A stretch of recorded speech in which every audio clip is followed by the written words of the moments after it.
हाँ जी, इस चैप्टर का नाम एप्लीकेशन ऑफ इंटीग्रल है और एरिया अंडर कर्व।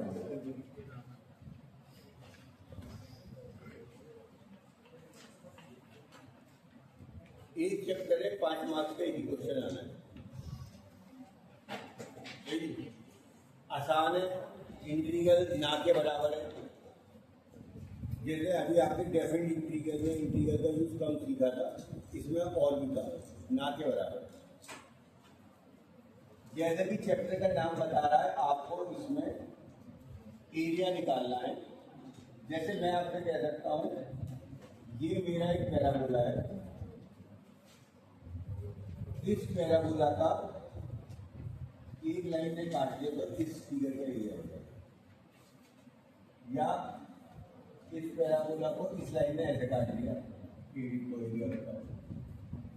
एक सर्कल है, उस सर्कल को ये लाइन ने ऐसे काट दिया, इसका एरिया। इस चैप्टर के अंदर जो आपकी ये 4 बेसिक फिगर है, लाइन, पैराबोला है, इलिप्स और सर्कल, इनका यूज है। उनमें भी 99% क्वेश्चन में सिर्फ लाइन और पैराबोला है। तो आपको लाइन और पैराबोला की बेसिक फिगर बनानी आनी चाहिए। सबसे पहला टॉपिक ये है कि आपको लाइन्स के बारे में और पैराबोला के बारे में तो डिटेल में पता होना चाहिए। मोस्टली बच्चे 11th के बाद भूल जाते हैं। तो सबसे पहला तो काम यही है कि आज की क्लास में हम इनके बारे में आपको डिटेल में बताएंगे। Straight line general ax plus by plus c form में होती है। आपको सवाल में लाइन की इक्वेशन देगा, आपको फिगर बनानी आनी चाहिए। देखिए, तो सबसे पहला काम है, अगर आपके पास लाइन है 2x माइनस 3y बात है, हमेशा इसे इंटरसेप्ट फॉर्म में बदल दो, कांस्टेंट का मान लो, इस 6 को डिवाइड कर दो,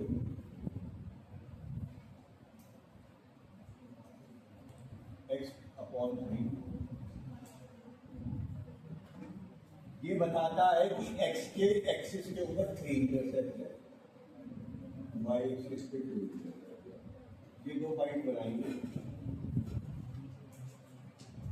ग्राफ खुद मिलेगा नहीं, ग्राफ हेड बनाना है स्केल के साथ, पेपर पे बनना है, कोई ग्राफ नहीं मिलेगा। जहाँ पॉइंट लिखिएगा, ये पॉइंट हो गया 3 0, ये पॉइंट हो गया।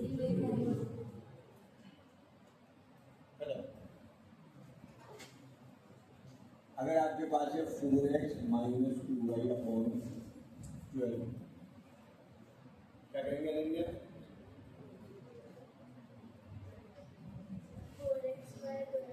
4x by 12 minus 2y by 12 upon 1, 12 upon 12, x upon 3। यहाँ प्लस होना चाहिए, प्लस बनाओ तो माइनस 2। ये बताता है x पे 3, y पे माइनस आ गया तो y पे नीचे, x तो माइनस आ गया, ये आपकी है।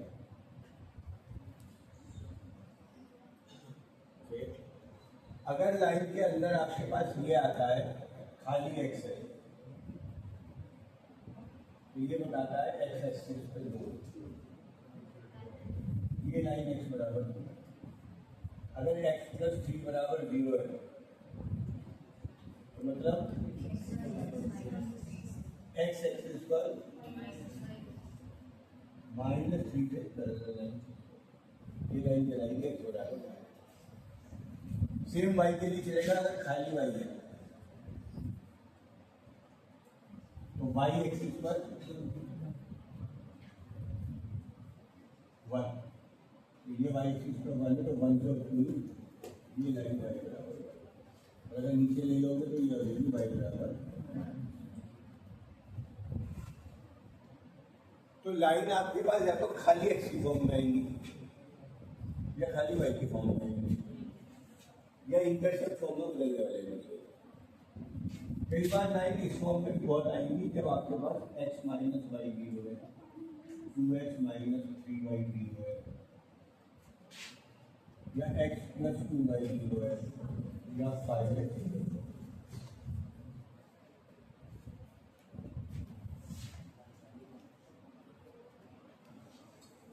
सही जी। अब जब कांस्टेंट भी 0 है तो उसका करोगे क्या तुम? क्या हुआ?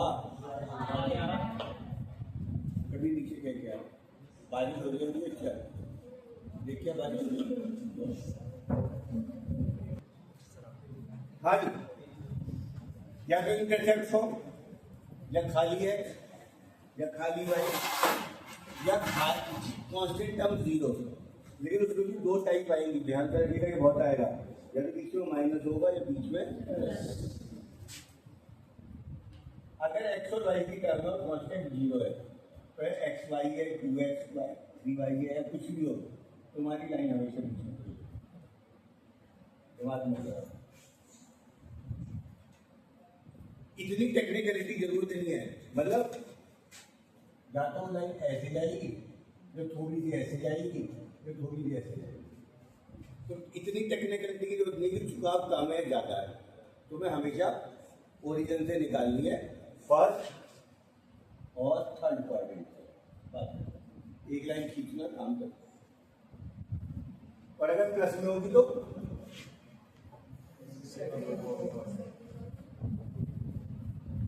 हमेशा सेकंड और दोनों के लिए सेम लाइन बनानी है। प्लस में सेकंड और फोर्थ क्वाड्रेंट से, फर्स्ट में फर्स्ट और थर्ड। ये x माइनस वाई बराबर 0 है और ये x प्लस, और यहाँ पर फर्क नहीं पड़ता, 2x प्लस वाई बराबर 0 तो भी यही लाइन, 3x प्लस 2y 0 तो भी यही।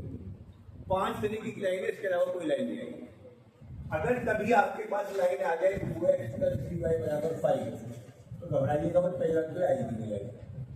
काम वही करना है, 2x upon 5, 3y upon 5, x को इससे डिवाइड कर दोगे तो 2/5, 1.66 बराबर। अगर कांस्टेंट टर्म है तो ये लग रहा है, अगर कांस्टेंट टर्म नहीं है तो इन दोनों में से लाइन बनेगी। और खाली एक्स और खाली वाई है, 5 तरीके की लाइन है, विद कांस्टेंट, विदाउट कांस्टेंट, है ना, only in x and only in. तो ये समझ के उतारिएगा पूरा चैप्टर, हर इक्वेशन में लाइन जरूर आएगी, लाइन के साथ पैराबोला आएगा। अच्छी बात ये, लाइन के साथ सर्कल और इलिप्स आप कोर्स में नहीं है, लोग बहुत जानते हैं। तो लाइन तो हर सवाल में आनी है, फिर उतारी से समझ के चलेगा जी। पैराबोला समझ लेते हैं। आपको मैं याद दिला दूं, किसी भी पैराबोला के ये राइट ओपन पैराबोला होता था, ये लेफ्ट ओपन पैराबोला होता था, ये अपवर्ड पैराबोला। किसी भी पैराबोला का वो पॉइंट जो जहां पे घूमता है, ये उसका वर्टेक्स कहलाता है। ये सब वर्टेक्स है, इसे ए से डिनोट करते हैं। आपके लिए 12th में उसका वर्टेक्स आपको पता होना चाहिए और वो किधर ओपन है पता होना चाहिए। फोकस का आपके यहाँ कोई काम नहीं है, फोकस, डायरेक्ट्रिक्स, लेटर सेक्शन का कोई यूज नहीं है। 2 चीजें पता होनी चाहिए आपको, वर्टेक्स कहाँ है और राइट ओपन है, लेफ्ट ओपन है या अपवर्ड। माइनस ओपन भी हमारे कोर्स में आएगा, सही नहीं भी आता तो आप पहली बार पढ़ लो तो भी रख लो। मैंने आपको बता दिया कि जब भी किसी इक्वेशन में वाई स्क्वायर है, पैराबोला में तो वाई का स्क्वायर होगा, एक्स का, दोनों का स्क्वायर नहीं हो सकता। अगर वाई का स्क्वायर है तो सिमेट्रिक अबाउट एक्स एक्सिस होगा, यानी जितना एक्स एक्सिस के ऊपर होगा उतने एक्स एक्सिस के नीचे। सिमेट्रिक कहते हैं जितना ऊपर जितना नीचे। इसका फायदा ये होगा कि हम हमेशा आधा एरिया निकाल के 2 से मल्टीप्लाई कर देंगे क्योंकि सिमेट्रिक है। तो जो भी वाई स्क्वायर है वो इसका मतलब है एक्स एक्सिस के सिमेट्रिक है, जिसमें एक्स का स्क्वायर है वो वाई एक्सिस। पहली बात, वाई स्क्वायर में अगर पॉजिटिव है तो राइट होता है। तो ये इक्वेशन होगी, अगर वाई स्क्वायर एक्स आए, 2x आए, 3x आए, 16x आए, 4x आए, सबके लिए यही पैराबोला बना। मजे की बात, राइट ओपन खत्म, और वर्टेक्स सबका 0 0। अगर वाई स्क्वायर माइनस एक्स है, माइनस 2x है, माइनस 3x है, माइनस 2x है, कुछ भी है तो वो लेफ्ट ओपन पैराबोला हो जाएगा, क्योंकि वाई का स्क्वायर है एक्स एक्सिस के सिमेट्रिक बन जाएगा। और अगर एक्स का स्क्वायर हो गया, चाहे 2y हो, चाहे y हो, चाहे 4y हो, वो सारे हुआ 3 तरीके के पैराबोला। अगर आपके पास पैराबोला में कांस्टेंट टर्म नहीं है तो समझ जाइएगा वर्टेक्स 0 0। पर ऐसे भी पैराबोला आ सकते हैं जिसमें कांस्टेंट टर्म हो। पहली बात, अगर वाई स्क्वायर के बाद कुछ भी लिखा हो खाली एक्स है तो ये वाला, वाई स्क्वायर के बाद minus x minus 2x minus 3x ये वाला, और अगर एक्स स्क्वायर के बाद अपवर्ड है तो ये वाला पैराबोला आपका बना। बहुत पैराबोला में अगर आपके पास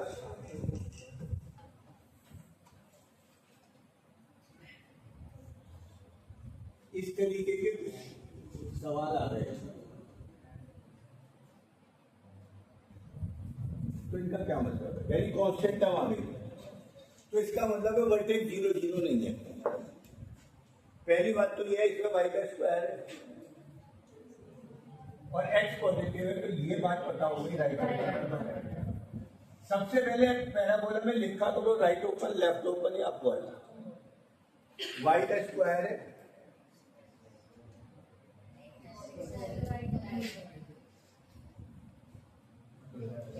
एक्स माइनस का हो गया लेफ्ट ओपन, और अगर एक्स का स्क्वायर हो गया तो अपवर्ड। पहले तो डिवाइड। अब इसकी कहानी रह गई क्या,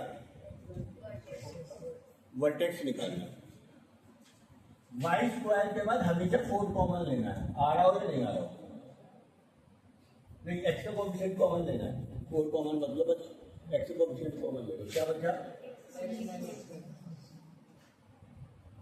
सही। तो इसका जो वर्टेक्स होगा एक्स में से क्या सब्ट्रैक्ट हो रहा है 1 कॉमन 0। इस फिगर का निशान बनेगा एक्स एक्सिस पे 1, ये वाले पॉइंट ध्यान में समझना।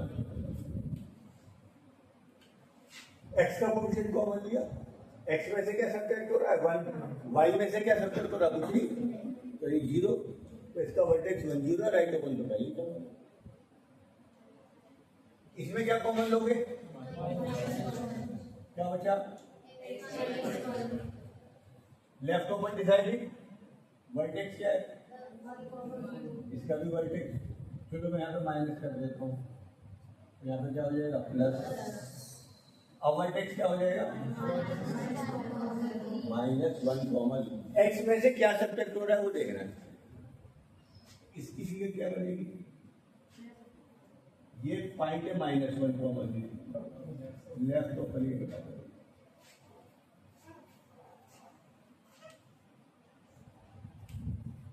चलिए क्या करें, आ रहा है भाई ऊपर का नहीं, ज्यादा ऊपर हो रहा था, थोड़ा और ऊपर मत कीजिएगा। 2 कॉमन लेना है, अपवर्ड तो पता चलिए y माइनस। अब इसका वर्टेक्स x में से क्या घट रहा है, x में घट रहा है कुछ नहीं 0, और y में से क्या घट रहा है 2, तो इसका वर्टेक्स हो गया 0 2, तो y एक्सिस पे ये 1 ये 2 अपवर्ड। ये चीज समझने के लिए थोड़ी दिक्कत भी कर सकती है, तो धीरे धीरे करके इसको समझती है। ये 2 फिगर आप समझ लो, 99% सवाल वर्ड पैराबोला और लाइन के हैं, इन्हें समझना पड़ेगा तो सारी दुनिया में ये खोल लिया जरूरी है। वैसे भी बात सर कह रहे हैं लगना, हाँ जी बस बातें नहीं। हाउ टू फाइंड एरिया, ये स्टेप आपको लिखवा दी है। सबसे पहले आपको एक रफ फिगर बनानी है, रफ फिगर बनानी आपको दिखा दी है।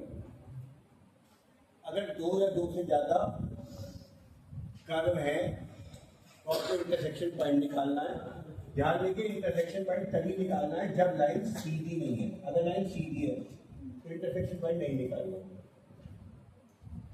जैसे कोई पैराबोला को लाइन ऐसे जाती है तो जरूर नहीं है, और अगर लाइन ऐसे जा रही है तो इंटरसेक्शन पॉइंट निकालना, वो लिमिट डिसाइड करते हैं। शेडिंग एरिया करना है, 5 में से अगर ये 3 स्टेप कर दिए तो 1.5 या 2 नंबर आपके यहीं के मिल जाएंगे, और उसके बाद का काम आपको अलग होता है। सही, या आप लोग उतार लेना, मैं मिटाने का हूँ। मैं आपको सीधा सवाल कर रहा हूँ जिसे समझ में आ जाए। सबसे पहले आप लिखेंगे y स्क्वायर बराबर 4x, आप लिखेंगे राइट पैराबोला। पैराबोला के बारे में जो लिखिएगा, और तो भी कांस्टेंट टर्म नहीं है तो वर्टेक्स आपको वही रफ फिगर बनानी है, और वो बहुत छोटी भी ना और बहुत बड़ी भी ना। दूसरा कर्व क्या है, लाइन एक्स बराबर 2, ये लाइन होगी एक्स बराबर 2। आपने स्टेप 1 पूरा कर दिया दोनों फिगर की। ये बेसिक अगर कर्व ही गलत बन गया तो कुछ नहीं होने का, 0 मिलनी है, तो ये बात ध्यान रखेंगे। दूसरा स्टेप है इंटरसेक्शन पॉइंट, जरूरत नहीं है क्योंकि लाइन सीधी है, जरूरत नहीं पड़ेगी। इसका मतलब ये पॉइंट भी 2 है और ये पॉइंट भी 2 की लाइन सीधी है, इसलिए जरूरत नहीं। Shade the area. अब सबसे इंपॉर्टेंट काम, अभी ये सवाल 2 नंबर का ध्यान रखना, या एक ही नंबर का एमसीक्यू में भी आ सकता है, तो इसकी कोई औकात नहीं, तो सबके समझ में आ जाएगा। आपको इन दोनों कर्व के बीच का एरिया चाहिए, ऑब्वियस सी बात है, ये आपको शेड करना है। और इसलिए अगर वो ये और कह देता and x axis, x axis ये लाइन और ये लाइन, तो बस इतना एरिया आता है। अगर बीच में उन्हें एक्स एक्सिस वर्ड डाल देता तो केवल इतना एरिया आता, उन्होंने एक्स एक्सिस नहीं डाला है तो आपका ये पूरा ही शेड आपके पास। शेडिंग के आपके 30% नंबर है, 5 सवा नंबर के ज्यादा 1.5 नंबर से शेडिंग है, ये बात याद रखिए। अब ये एरिया एक्स एक्सिस और कर्व के बीच में, एरिया का फार्मूला है limit b to b by dx।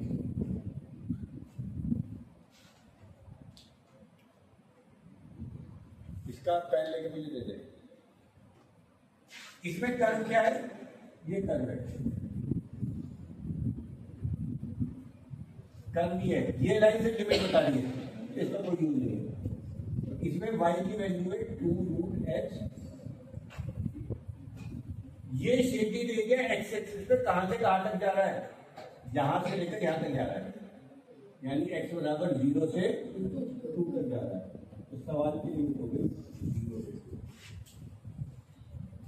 पर ये y dx होता है, ये एक्स एक्सिस और कर्व के बीच का एरिया इतना बस, पर ये सिमेट्री के जितना ऊपर है उतना, तो हमेशा 2 से आपको मल्टीप्लाई करनी पड़ेगी हमेशा। अगर ऊपर नीचे दोनों है, खाली ऊपर है तो y dx और ऊपर नीचे है तो ट्वाइस ऑफ y dx, खत्म। नीचे आ रहा है क्या वीडियो? ये हो गया 2 to the 4 रूट एक्स का इंटीग्रल x की पावर 3/2 बाई, खत्म साहब। ये आ गया 8/3, x की वैल्यू 2 रख दी, 2 की पावर 3/2 माइनस 0, इसका मतलब होता है 2√2, 16√2/3 आ रहा है। बेसिक सवाल बता रही है मैं आपको। सबसे पहले कर्व 6 पे लाने पड़ेंगे जी। मैं आज होमवर्क में 10-15 कर्व दूंगा बनाने को, वो आप बनाइएगा। सबसे पहले लाइन सीधी मिल रही है तो बहुत अच्छी बात है, सीधी लिमिट का काम करेंगे। लिमिट कैसे डिसाइड होती है, a टू b, जहां पे शुरू है और जहां पे कर्व खत्म है वो लिमिट है आपकी, है ना। बाकी तो डेफिनेट इंटीग्रल का बेसिस केवल x का इंटीग्रल होना है, वो आपको x और 2 का इंटीग्रल आपके पास। चित्रांशु जी क्या करें, आया है बोलो। बिल्कुल जी, राइट पैराबोला है, आगे बोलो। फिगर बन गई।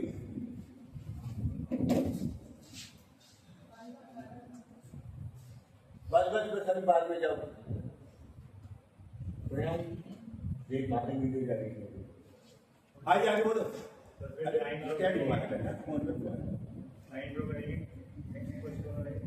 अब इसमें दो लाइन है। ये तो हो गया y स्क्वायर बराबर 2x। तो एक तो लाइन x बराबर 1 तो यहाँ आएगी, लाइन x बराबर 1 यहाँ आएगी सीधी। सही। तो इसमें तीन कर्व थे x बराबर 1, x बराबर 3, y स्क्वायर बराबर 2x। ये y स्क्वायर 2x हो गया, x बराबर 1, x बराबर 3।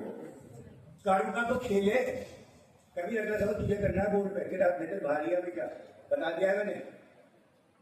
शेड कहाँ का होगा? तीनों में होगा, मतलब दोनों में, क्योंकि तीनों के बीच के पूछ रहे हैं। तो बता कहाँ का? ये एरिया 1 है, ये एरिया 2 है, ये एरिया 3 है, ये एरिया 4 है, ये 5 है 6। कौन कौन से एरिया में शेड होगा? 1 2 4 3 5 6 में नहीं होगा। और शेड काव्या जोर से बोला। 1 2 3 4 में होगा। दिशा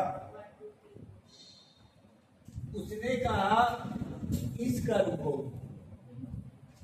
इस लाइन को और इस लाइन पे, बेटा यही तो एरिया होगा। तुम्हें इन दोनों के बीच में एरिया चाहिए और इस कर्व के बीच में एरिया चाहिए। और एक्स एक्सिस वर्ड अगर यूज नहीं कर रहा तो वो आपको नीचे ही जाना पड़ेगा। आप जिसे सबसे आसान काम समझ लो, बेसिकली मुश्किल वही है। शेडेड एरिया और इंटरसेक्शन पॉइंट, यही जान निकालेंगे 5 नंबर के क्वेश्चन पर।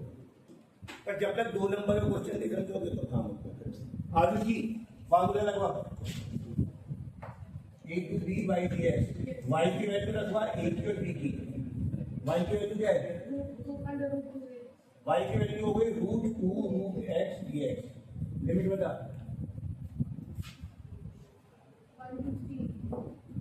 x एक्सिस पे शेड्यूल एरिया यहाँ पे शुरू है, यहाँ पे खत्म है। ये पॉइंट है x बराबर 1, ये पॉइंट है, तो लिमिट आएगा 1 to 3। कहानी खत्म। बात का सवाल आशिका जिसलिए कह रहा हूँ, ये बहुत समझो। 5 नंबर का क्वेश्चन है और इसका पीछे का इंटीग्रल हमेशा √x का इंटीग्रल मिलेगा या x का x स्क्वायर का।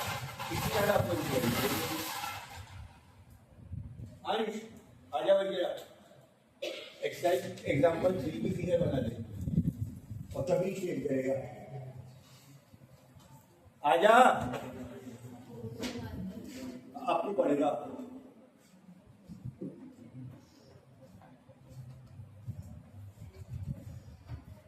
पैराबोला बोलता है राइट लेफ्ट अप डाउन। लिख लिख अपवर्ड पैराबोला। हम वीडियो बनाते हैं, इसकी वीडियो पॉपुलर कर देते हैं। हाँ पूरा लिख लिया अपवर्ड पैराबोला।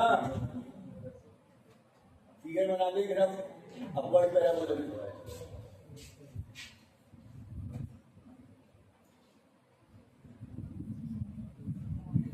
तो भैया अपवर्ड पैराबोला तो मैंने बना दिया। ले भैया आगे।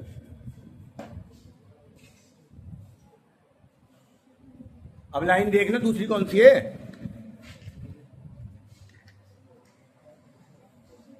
सीधी बना दे।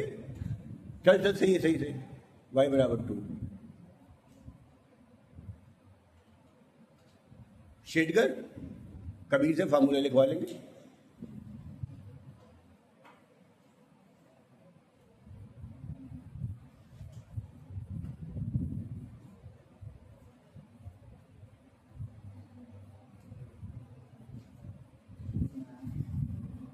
कर इस पैराबोला और लाइन के बीच का एरिया निकालना है ना, कर दे। ऊपर नहीं आएगा, लेफ्ट में यहां पे आएगा क्या है? क्या नहीं बोला? ये सोचे रहो तुम क्लास में, कल से तुम तीनों चारों किसी के फिक्स है, यहीं बैठोगे, मैथ फिजिक्स में कम करके केमिस्ट्री में कहीं भी बैठ जाएगा। हाँ जी, ये y बराबर 2 पे जाएगी है, और इस पैराबोला और इस लाइन के बीच का एरिया तो सारा हो जाएगा ना, जब तक वो एक्सिस वर्ड यूज नहीं करता।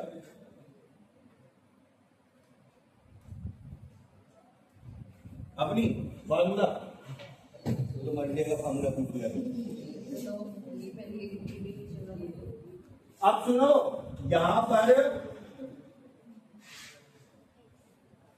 जो इसमें एक्स एक्सिस यूज शेड नहीं हो रही, इस सवाल में एक्स एक्सिस के ऊपर नीचे शेड हो रही थी, इसमें भी एक्स एक्सिस ऊपर नीचे शेड हो रही थी, इसमें कौन शेड हो रहा है? फार्मूला लगेगा ये वाला, a to b x dy, y axis use हो रही है तो dy, y x axis use हो रही है तो dx। अब यहां से कर्व से x किसके बराबर है? √8y। अपनी लिमिट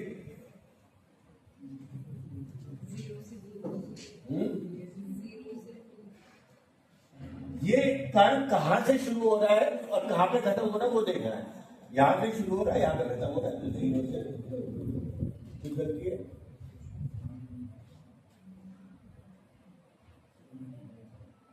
ये हमेशा y एक्सिस और कर्व के बीच का एरिया रहता है, दोनों तरफ अगर जब भी एरिया होगा एक्सिस के पूरे मल्टीप्लाई करेंगे, जब भी एक्स एक्सिस के ऊपर नीचे का एरिया 2 से मल्टीप्लाई, वाई एक्सिस के राइट लेफ्ट का एरिया 2 से।